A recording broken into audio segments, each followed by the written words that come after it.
Let's dive into futuristic in your everyday life.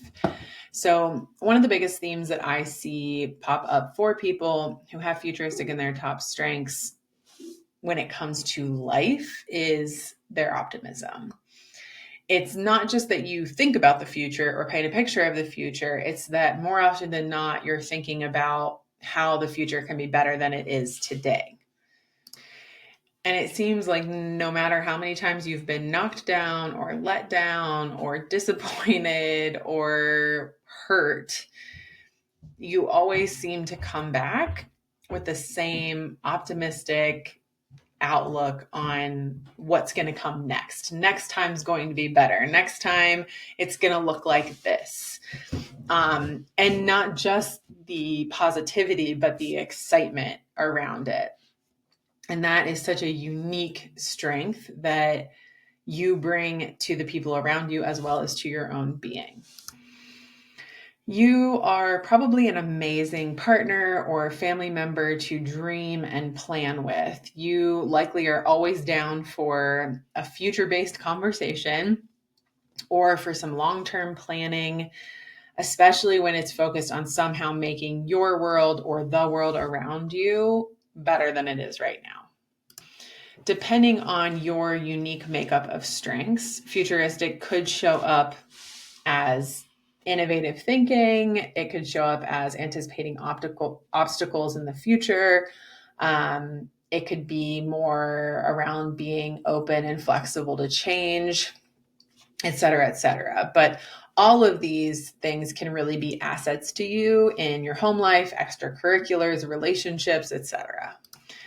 So maybe you use this strength to spend your time dreaming about your future work, a new home, the family you want to grow. Maybe you spend time in deep conversations about how you would change work systems,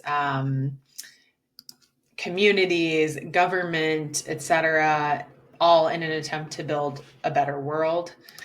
Maybe you spend your time helping people you love or causes you care about think forward and set goals and or anticipate roadblocks and obstacles that might arise in the future. So no matter how you do it, no matter how you show up in life with this strength, you are likely energized by any opportunity that you can find to dream forward. Now, as with every strength, there are some blind spots to look out for. So in life, for you, sometimes your love of looking to the future can seem like you don't really care about what's happening right now in this moment. And for some people who are more present oriented or even past oriented, that can feel really frustrating. Work, life, etc. If you are constantly looking forward, it's almost like you have these blinders on, like, nope, we're only going to look here. It can also come off as toxic positivity, which we have talked about before. Your optimism for the future is beautiful and amazing, but if you're only looking to the future with optimism and not recognizing the challenges that are happening right now for the people around you, that's how that can come off to others, which is clearly not your intention. But just recognizing that that's how that might feel to people and understanding when it is and is not appropriate to really share your vision for the future with others. You know, sort of on the flip side of that, it is important for you to always have things to look forward to. That's part of this like vision, dreaming, painting a picture thing. You need to have things you're looking forward to, but you also need to practice savoring the current moment, celebrating where you are now, partially because it's a way of recognizing now that the futuristic thoughts that you had before have actually come true, right? If you're constantly looking at the future, it can also turn into, this overfiring can turn into this feeling of constantly seeking. And while there's always a time and place to be seeking and to have that energy, if we're never taking a moment to pause and recognize what we have, what we've already accomplished, what parts of that dream have already been kind of checked off the list, then you just get stuck in this never enough feeling.